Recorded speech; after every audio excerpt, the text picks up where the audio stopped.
Assalamualaikum warahmatullahi wabarakatuh. Jeung enjing sadayana Ibu guru nu dipihormat sareng sadaya rerencangan anu dipikacinta. Lakung ti payun urang sami-sami pajatkeun puji sinareng syukur ka Gusti Allah Subhanahu wa taala.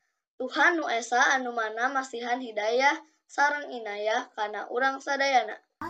Nu parantos masihan urang rupi-rupi kanikmatan di dunia.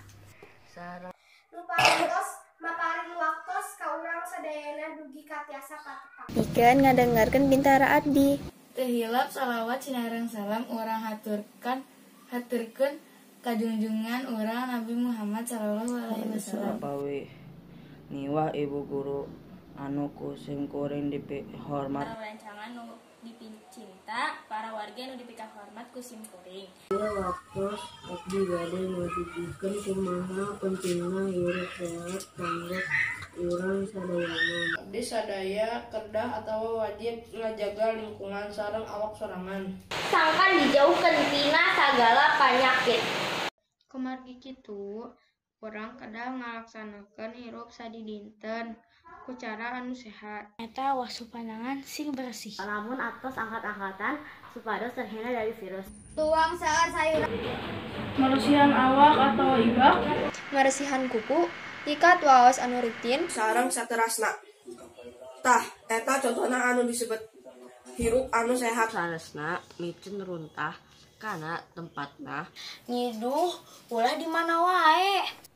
Batuk atawa bersin kudu nutupan baham. ambe handaluakeun virus ka batur. Sareng ngalaksanakeun kewajiban pikeun di sakola. Saupami sadidinten urang ngajaga kabersihan awak urang bakal bersih. Kanggo kapayuna hirup urang sakalian kawitan ti ayeuna sehingga anu kudu diterangkan tina sahiji sadis.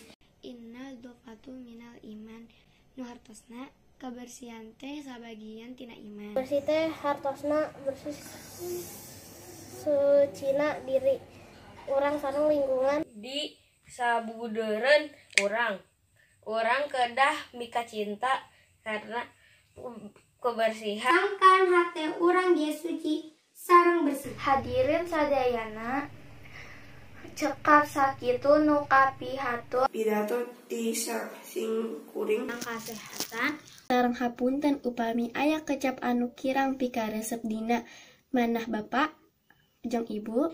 Mugi kersa ngahapunten hatur nuhun kana perhatianna. Wassalamualaikum warahmatullahi wabarakatuh.